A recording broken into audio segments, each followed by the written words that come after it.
Hello students, today we will discuss the example of motion of a loaded spring executing SHM, simple harmonic motion. As we have already discussed, simple harmonic motion is a type of oscillatory motion in which the acceleration of a body is directly proportional to its displacement. This is the condition for a motion to be SHM. किसी भी motion के simple harmonic होने के लिए condition यही है कि उसका acceleration displacement के directly proportional होना चाहिए. Negative sign shows that acceleration and displacement are opposite to each other.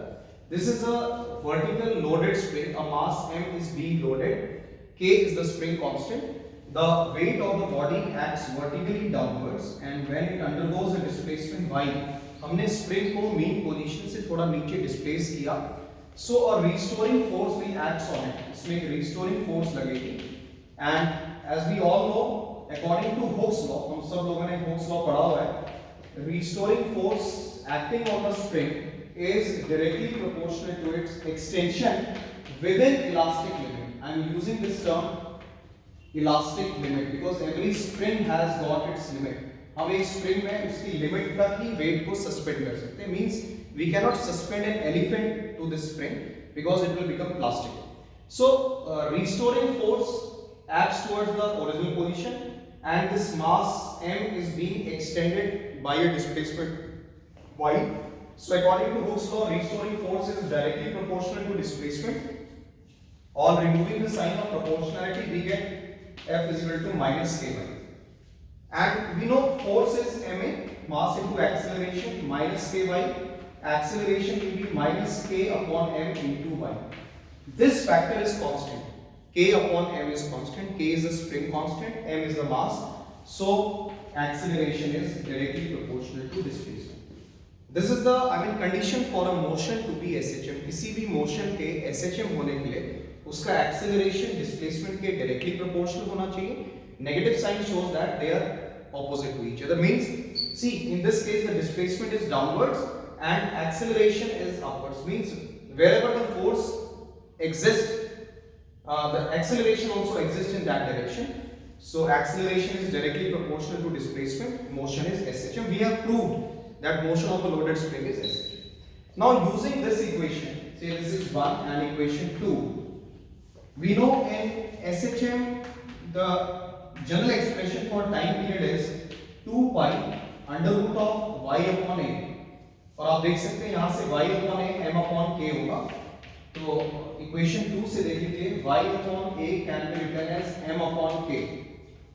So time period is 2 pi under root of m upon k. This m is known as inertial mass, and this k is called spring constant or spring factor or Hooke's constant that depends on the nature of spring.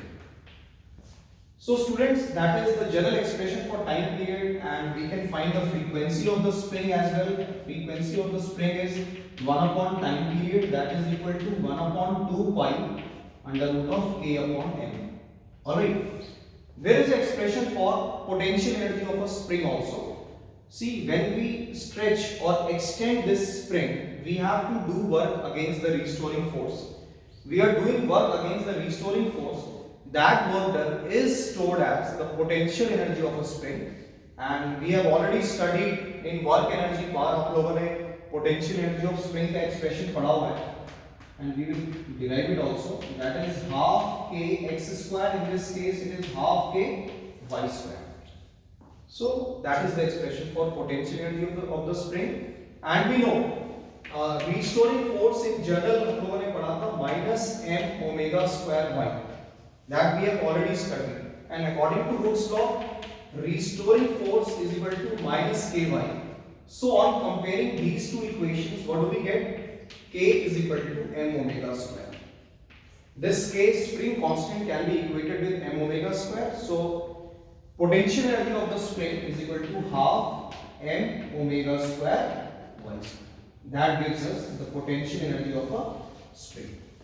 K is m omega square and y square. That gives us the potential energy of spring. At mean position, this is the mean position, y is 0. Y is 0, then potential energy is 0. Potential energy is 0 at mean position. and potential energy is maximum at extreme position. Extreme means when y is equal to a, जब displacement amplitude के equal होगा तो potential energy will be half m omega square a square.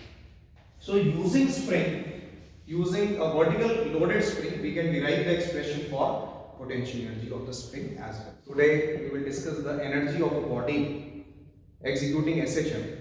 Whenever a body executes simple harmonic motion, it has got kinetic energy, potential energy and total energy. I mean, say the example of a loaded spring. Whenever a spring oscillates, it has got kinetic energy, it has got potential energy and it will have a total mechanical energy as well.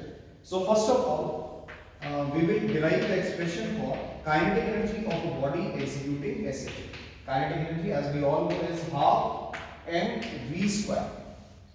Velocity in SHM, the parent formula is v is equal to a omega cos omega t. We can substitute this v over here, or we have already studied velocity in SHM. General formula v is equal to omega under root of a square minus y square. So we can substitute this value in equation 1.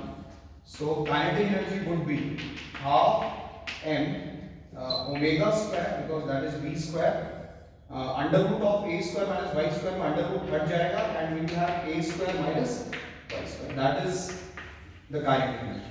This is the general expression for kinetic energy of a body executing SHM. For instance, you can take the example of loaded spring. At mean position, y is equal to 0. If y is 0, kinetic energy would be half m omega square a square. That is kinetic energy. And at extreme position, y is equal to a. Extreme position means जब हम simple pendulum को maximum extreme में ले जा रहे हैं तो उसका displacement amplitude के equal होगा. So if y is equal to a square minus a square is 0, kinetic energy will be 0. In the previous case, in case of a loaded spring, the potential energy of loaded spring is half k y square, and k is equal to m omega square, so it would be half m omega square y square. This is the expression for potential energy of a body executing SHM. Now see, at mean position, because you have to consider these cases, at mean position y is 0, so potential energy at mean position is 0. At extreme position, y is equal to a, so potential energy will be half m omega square a square. That is, the maximum potential energy is at extreme position. And if we find the total energy is given by, total mechanical energy is given by the sum of kinetic energy and potential energy. If we add the expressions for kinetic energy and potential energy, this is kinetic energy, that is half m omega square a square minus half m omega square y square, and potential energy general is half m omega square y square. The expression of plus half m omega square y square and minus half m omega square, it cancels out. So total energy is half m omega square a square. That gives us the total energy. As you can see, mass is constant, omega is constant, amplitude is constant. In SHM, the total energy of a body executing SHM always remains constant. So they all are related. We had started from velocity. From velocity, we have calculated kinetic energy. And using this loaded spring, we have calculated potential energy of spring, that is half m omega square y square. And adding these two equations, we got the expression for total energy of a body executing SHM, which is always constant because it is half m omega square a square. Omega can be written as 2 pi upon t, and 1 upon time period is frequency, that is constant. A is amplitude, which is always constant. So in SHM, total energy always remains constant. Thank you.